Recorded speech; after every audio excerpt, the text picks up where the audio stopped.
Dios Todopoderoso. Jesús, mi Señor, Salvador y Guía, como siempre. Inicio con la palabra de Dios. Lamentaciones 3, 22, 23. El fiel amor del Señor nunca se acaba. Su misericordia nunca terminan. Grande es su fidelidad y sus misericordias se renuevan cada día.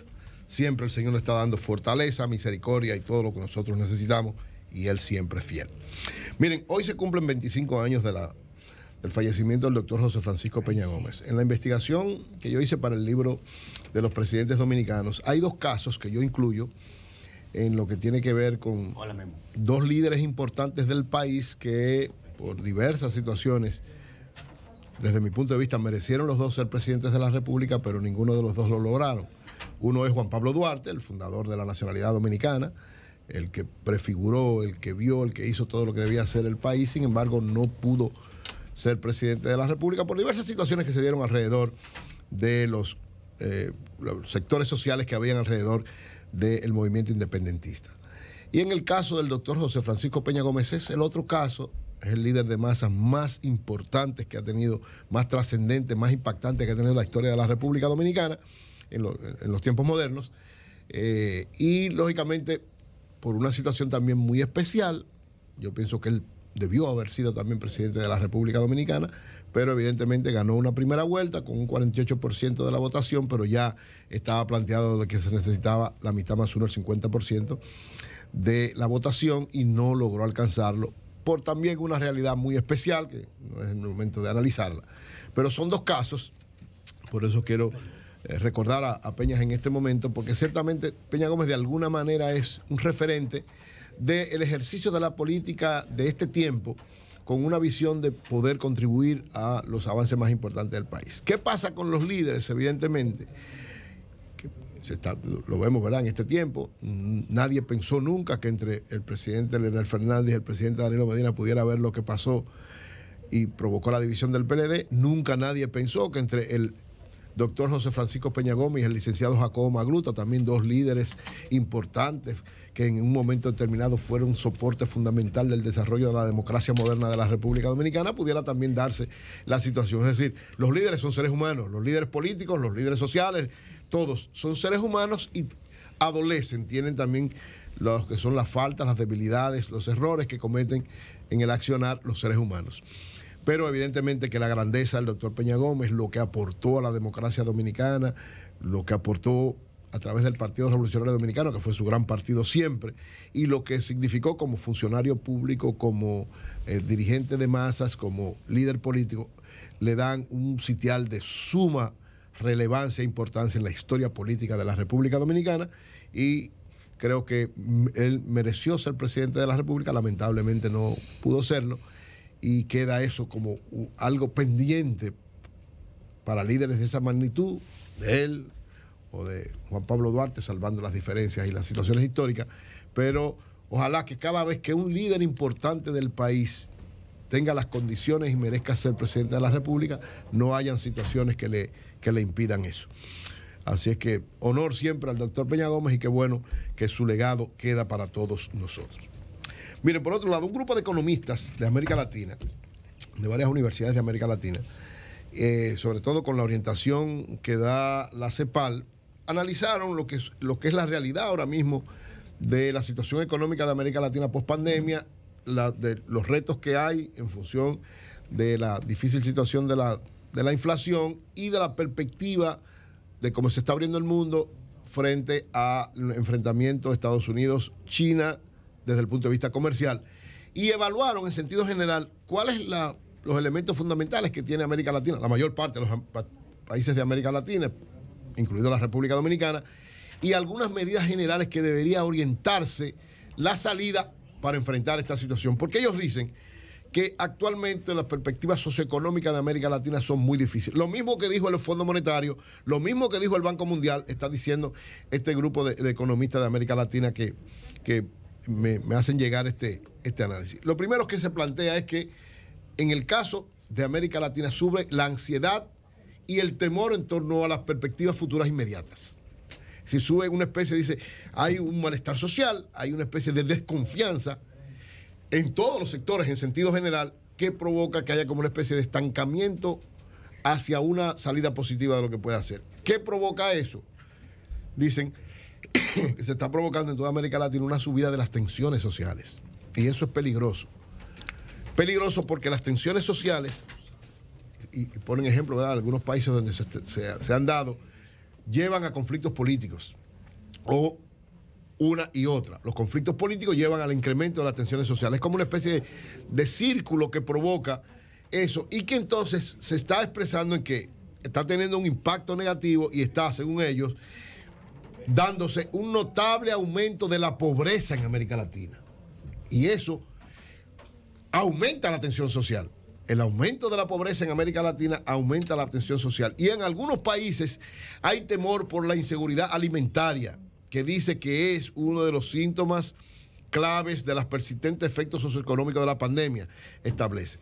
Entonces, lógicamente, esta situación es que lleva a un incremento mayor de los niveles de la inflación y por lo tanto pone el año 2023 y el mismo 2024 como años muy difíciles, improbables de lo que pueda acontecer. Es la expresión que usan, muy parecida a la que planteó el Banco Mundial hace unos momentos, de que tendremos años muy difíciles, 23 y 24, porque hay una desaceleración de la economía en todos los órdenes. El nivel de crecimiento de América Latina ha bajado de manera considerable. Incluso en el caso de República Dominicana, lo sabemos, hubo en un primer momento una expectativa de crecimiento por encima de un 5%. Ahora se está hablando por debajo de un 3%.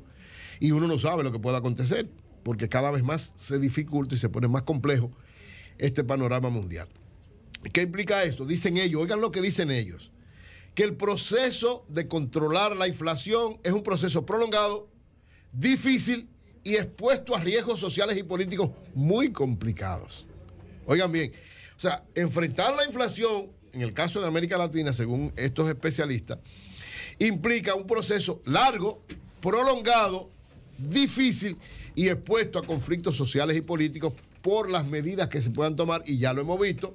En el caso de Estados Unidos, la mitad del sistema financiero está en una situación difícil. Bueno, ayer ya hubo uno de los bancos que prácticamente quebró. Y esto está provocando en todos los países de América Latina una situación de riesgos sociales, políticos, que podrían conllevar a serios riesgos económicos. Por eso, dicen ellos, las perspectivas económicas de América Latina son complicadas y difíciles de cara al 2023 y al 2024. ¿Cuáles son los sectores más afectados según este informe que nos han hecho llegar? Los sectores más desposeídos, evidentemente, ustedes vieron el nivel de informalidad en la República Dominicana ya está llegando a más del 60%. Y el otro sector que está seriamente afectado por esta situación es la clase media. Una de las fortalezas de América Latina, en el caso de República Dominicana, con los gobiernos del PLD, fue uno de los elementos más importantes para el crecimiento económico, fue el fortalecimiento de la clase media. Llegamos a ser una clase media que ya en el gobierno de Danilo alcanzaba más de un 30%. Pues esa clase media está seriamente golpeada, se está reduciendo su capacidad y por vía de consecuencia, de cada día más difícil es para ellos mantenerse como clase media. Ante esto, ¿qué plantea este grupo de economistas? Plantean una orientación en sentido general que yo creo que todos los países de América Latina deberían encaminarse con alguna de estas medidas, y especialmente República Dominicana, porque nosotros debemos que tratar de preservar la estabilidad política, la estabilidad social, para mantener la estabilidad económica. ¿Por qué hago este análisis? Y me oriento hacia lo económico, pero también hacia lo social y político. Porque hay que evitar por todos los medios una crisis política en la República Dominicana. Y esta decisión de la Junta, que no es más, desde mi punto de vista, que una fachada, lógicamente no es propiamente electoral, sino para mí es una fachada global de los sectores dominantes, sobre todo el PRM y el gobierno, que quiere controlar por todos los medios todo lo que significa el proceso electoral, y eso puede generar una crisis política que se expresa en medio de este panorama económico tan incierto, profundizando el panorama económico incierto. Entonces hay que tener cuidado. Una de las fortalezas de la economía en la República Dominicana es la estabilidad política. Esa es una de sus fortalezas. Lo hemos dicho en varias ocasiones y lo hemos reiterado. República Dominicana ha logrado todo lo que logró en los últimos 20 años por la gran fortaleza política que ha exhibido y por el amplio crecimiento económico. Pero si ese crecimiento económico se hubiera dado en medio de una incertidumbre y de crisis política, no es verdad que hubiéramos logrado los niveles de desarrollo que hemos alcanzado. Entonces hay que tener cuidado. Y al mismo tiempo que se toman medidas de corte económico, también hay que garantizar la estabilidad política en todos los órdenes. ¿Cuáles son esas medidas en términos de la economía? Lo primero es seguir manteniendo políticas lo más claras, precisas y efectivas posibles para controlar la inflación. Los bancos centrales han jugado el papel fundamental, pero no se le puede dejar solo eso a la política monetaria y al Banco Central. Esa es una de las orientaciones que plantean. Ya lo dicen para América Latina, pero ya se lo habían dicho para el mundo, Estados Unidos y Europa. Incluso los dos bancos principales, la Reserva Federal de Estados Unidos y el Banco Central Europeo, los dos ya han dicho, no es subiendo tasa de interés, vamos a buscar otra cosa. Lo mismo para América Latina. Ya no es subida de tasa de interés. Hay que buscar otras áreas que no sean solamente monetaristas para enfrentar la inflación. Hay que orientar a crecimiento de la producción, facilidades sobre todo a los sectores medianos, pequeños y micro. Esa debe ser una orientación clara y precisa, porque eso es lo que puede dinamizar y enfrentar los niveles de inflación que se están dando. Lo segundo, el aumento del gasto social, que el gasto social es una inversión para evitar pobreza. Como se ha incrementado la pobreza en América Latina, hay que tratar de que eso no siga sucediendo. Entonces, los gobiernos, a través de una inversión social agresiva, lo que implica una inversión pública, que es una de las debilidades de los dominicanos, lamentablemente, tenemos cada vez más que orientar, el gobierno debe orientar en ese aspecto. Una seguridad social más confiable y más amplia es otro elemento para evitar que los efectos de la inflación sean tan duros para los sectores medios y para evitar el crecimiento de la pobreza. Y finalmente, incrementar la inversión en todos los órdenes, unido a la inversión pública, para generar la mayor cantidad de empleos productivos. No empleos que vayan a generar más gastos innecesarios, sino empleos productivos. Y ese es un reto de la combinación gobierno y sector privado para garantizar la mejor forma de enfrentar los niveles de delincuencia, de pobreza, de inflación, es generando empleos productivos. Y ese es un gran reto que tiene el sector privado de la República Dominicana junto con el gobierno. Ojalá que con esta orientación y manteniendo la estabilidad política en la República Dominicana podamos enfrentar estos grandes retos que garantizan estabilidad macroeconómica, estabilidad social y estabilidad política, porque de afectar cualquiera de estos tres aspectos podría haber una conmoción social que a final de cuentas nos puede afectar a todos. Bueno, tenemos a la doctora